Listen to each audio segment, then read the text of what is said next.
설교의 제목은 돈이 아깝다, 헌금이 아깝다입니다. 제목이 좀 불편하지요? 하지만 굳이 이러한 제목으로 설교를 해야 하는 이유가 있습니다. 그것은 이렇게 듣기만 해도 불편한 진실을 언젠가는 속 시원하게 해결해 내야 하기 때문입니다.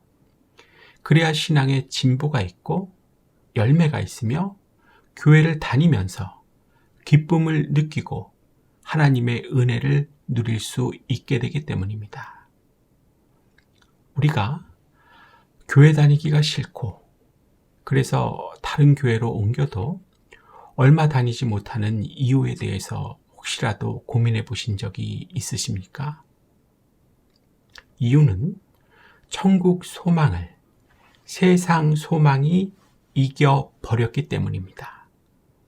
아주 원색적으로 설명한다면 돈이 아깝고 내 마음대로 살고 싶어서입니다. 헌금하기 싫고 말씀대로 살기 싫기 때문입니다. 이게 교회 다니기가 점점 싫어지고 다른 교회로 옮겨도 얼마 다니지 못하는 핵심 이유인 것입니다. 이러한 분들 앞으로 더 크게 늘어날 것입니다. 이미 영국 교회가 그랬고 유럽 교회가 그랬습니다. 그리고 미국 교회도 우리나라의 교회도 결국은 따라가게 될 것입니다. 이러한 심각한 위기 앞에서 우리 모두가 함께 고민하고 걱정해야 하는 것은 무엇이겠습니까? 왜 자꾸만 천국 소망이 아닌 세상 소망으로 살아가느냐 하는 것입니다. 이러한 고민, 걱정, 어떻게 해결해야 할까요? 우리 하나님께서는 본문 말씀을 통하여 가르쳐 주십니다. 먼저 1절 말씀부터 삭고해 봅니다. 하나님의 뜻으로 말미암아 그리스도 예수의 사도된 바울과 형제 디모데는 사도 바울은 그 당시 일반적인 편지 형식을 따라서 발신인인 자신과 형제, 즉 동역자인 디모데를 소개합니다. 바울의 서신 중 목회 서신과 교리 서신을 제외한 다른 서신에서도 공통적으로 동역자들의 이름을 언급하고 있습니다. 여기서 사도 바울이 철두철미하게 확신하고 있는 것은 자신이 예수 그리스도의 사도가 된 것이 전적인 하나님의 뜻으로 말미암았다는 것입니다. 그는 자원에서 사도가 된 것이 아니라 하나님의 뜻으로 말미암아 그리스도 예수의 사도가 되었다는 확실한 신념 위에 서 있었습니다. 이와 마찬가지로 우리들이 예수님을 믿게 된 것도 우리가 자원에서 된 것이 아닙니다. 하나님께서 택하여 구원해 주셨기 때문에 구원을 받은 것입니다. 그러므로 우리들 역시 전적인 하나님의 뜻으로 구원받았다는 확신을 가져야 합니다. 바울의 동역자로 소개된 디모데는 고향이 루스드라이며 아버지는 헬라인이고 어머니 유니게는 경건한 신앙을 가진 유대인이었습니다. 디모데는 바울의 1차 전도 여행 때 그리스도인이 된 자로서 2차 전도 여행 때 선택되어 바울의 제자가 된 후 바울의 가장 충실한 동역자가 되었습니다. 훗날 바울은 그를 위해 친히 서신을 보내어 목회에 대한 지도를 아끼지 않았습니다. 2절 말씀 봅니다. 골로새에 있는 성도들 곧 그리스도 안에서 신실한 형제들에게 편지하노니 우리 아버지 하나님으로부터 은혜와 평강이 너희에게 있을지어다. 이 서신의 수신인은 골로새에 있는 성도들로, 성도라는 말은 예수 그리스도 안에서 하나님을 위해서 살도록 부름받아 세상으로부터 성별된 사람, 즉 그리스도인을 의미합니다. 또한 하나님의 소유가 된 백성으로 인간의 힘이나 능력으로 변화된 사람이 아니라 하나님의 전적인 선택으로 구별된 사람들을 가리킵니다. 성령으로 하나님의 소유라고 인을 쳐 주신 자들입니다. 성도라는 단어는 인간과 주님과의 관계에서 사용되고 형제라는 단어는 성도 상호 간의 관계에서 사용됩니다. 다시 말하면 성도들은 한 줄기에서 여러 개의 가지가 뻗어나온 나무와 같이 예수 그리스도 안에서 한 생명을 소유한 형제들인 것입니다. 여기서 형제를 수식하는 신실한이라는 단어는 한결같다는 뜻입니다. 예수 그리스도의 성품을 닮아 요동함이 없는 것입니다. 신실하다는 말은 예수 안에서 하나님을 믿었으면 끝까지 믿는 성품입니다. 살든지 죽든지, 흥하든지 망하든지, 성하든지 쇠하든지 주님을 믿고 나가는 것입니다. 끝까지 신실하게 믿는 이러한 사람이 그리스도 안에서 참된 성도입니다. 바울은 골로새의 신실한 형제들에게 우리 아버지 하나님으로부터 은혜와 평강이 너희에게 있을지어다 라고 인사했습니다. 이 인사는 바울 서신에 공통적으로 등장하는 문구로 수신인들을 향한 축도입니다. 바울이 빌어준 은혜와 평강은 참으로 값진 하나님의 선물입니다. 먼저 은혜는 하나님께서 성도들에게 값없이 주시는 것입니다. 자격이 없어도 선물로 주시는 것입니다. 반면에 평강은 좀 다릅니다. 하나님의 뜻을 따라 살 때에만 누릴 수 있습니다. 하나님께 은혜를 입어서 값없이 구원을 받아도 하나님의 뜻대로 살지 않고 하나님과 분리되어 있으면 평강이 없습니다. 하나님의 뜻을 따라 율법과 계명을 지키고 의롭고 진실하고 거룩하게 살아야 하나님과의 화목이 이루어져서 우리 마음과 삶 전반에 하나님의 평강이 임하는 것입니다. 따라해 볼까요? 은혜는 그냥 주시는 것이고 평강은 하나님의 뜻을 따라 살 때에만 누릴 수 있는 것이다. 별것 아닌 것 같지만 절대로 잊으시면 안 됩니다. 꼭 기억하시며 사실 수 있기를 축복합니다. 3절 말씀 봅니다. 우리가 너희를 위하여 기도할 때마다 하나님 곧 우리 주 예수 그리스도의 아버지께 감사하노라. 골로새 교회 교인들의 신앙이 너무 좋기 때문에 사도 바울이 그 교회를 위해서 기도하려고 하면 감사부터 나오게 되었습니다. 목사가 어느 교회나 어떤 한 개인을 위해서 기도해 주려고 할 때 감사가 나온다면 참으로 복받은 교회여 복받은 교인입니다. 하지만 정반대로 걱정부터 나오게 된다면 그 교회나 교인은 큰 문제입니다. 제가 묻겠습니다. 여러분은 목사로 하여금 감사가 나오게 하는 성도입니까? 아님 걱정이 나오게 하는 성도입니까? 답해 보세요. 진지하게 생각하실 필요가 있는 것입니다. 4절부터 6절 말씀 봅니다.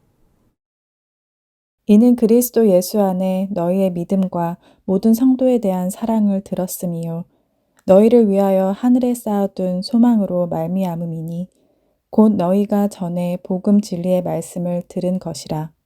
이 복음이 이미 너희에게 이름에 너희가 듣고 참으로 하나님의 은혜를 깨달은 날부터 너희 중에서와 같이 또한 온 천하에서도 열매를 맺어 자라는도다. 사도 바울이 감사한 이유를 알 수 있죠? 뭐 때문에 감사한 것입니까? 첫째, 골로새 교인들의 믿음 때문입니다. 사도 바울은 골로새 교인들이 예수 그리스도 안에서 주님과 1대1의 인격적인 만남을 통한 체험적인 신앙생활을 하고 있는 것에 감사했습니다. 그들은 예수님을 지식적으로나 이성적으로만 받아들이지 않고 성령으로 말미암아 개인의 구주로 모시는 체험을 했습니다. 이런 기초 위에서 신앙생활을 하였기 때문에 그들의 믿음은 행함이 따르는 살아있는 믿음이었습니다. 둘째, 골로새 교인들의 사랑의 교제 때문입니다. 성도들의 믿음의 대상은 주님이지만 사랑의 대상은 하나님은 물론 형제 자매까지 포함되어야 합니다. 골로새 교인들은 하나님의 사랑에 감동이 되어서 형제 자매를 사랑하고 더 나아가 이웃을 내 몸같이 사랑했습니다. 말로만 사랑한 것이 아니라 행함과 섬김으로 참 사랑을 실천했던 것입니다. 셋째, 골로새 교인들의 천국 소망 때문입니다.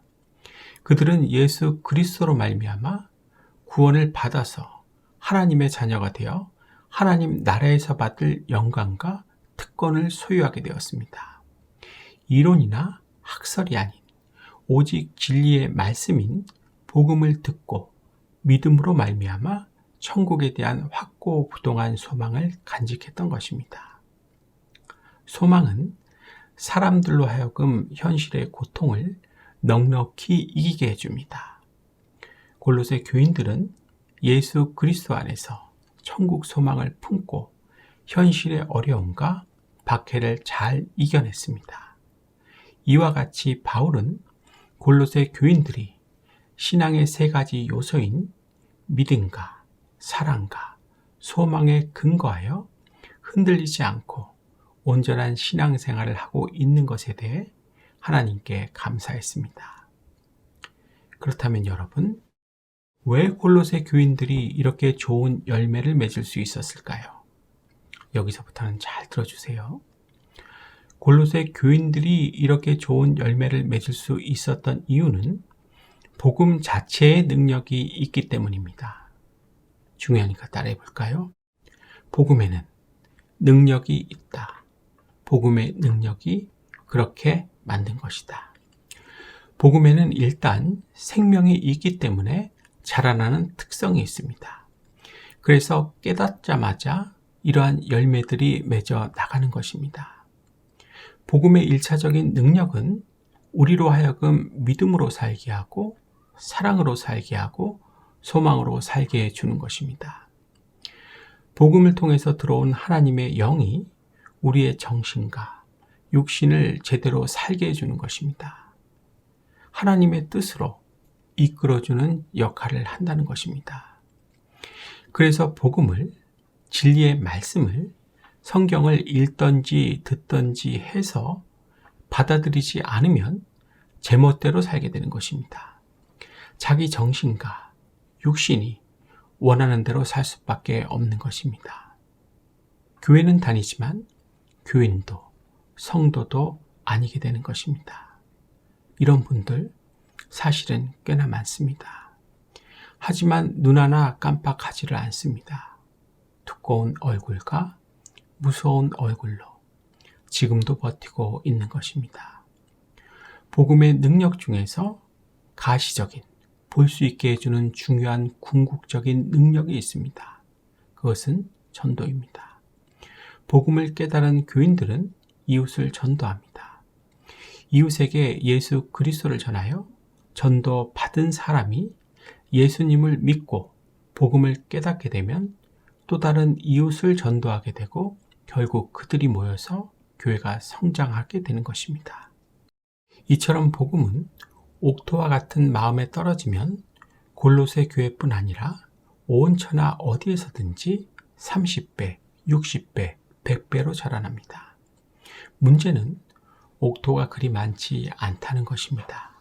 따라해 볼까요? 문제는 옥토냐, 옥토가 아니냐가 문제다. 내가 옥토여야지 복음을 듣고 읽고 배워도 깨달을 수 있고 그 증거로 전도할 수도 있게 된다.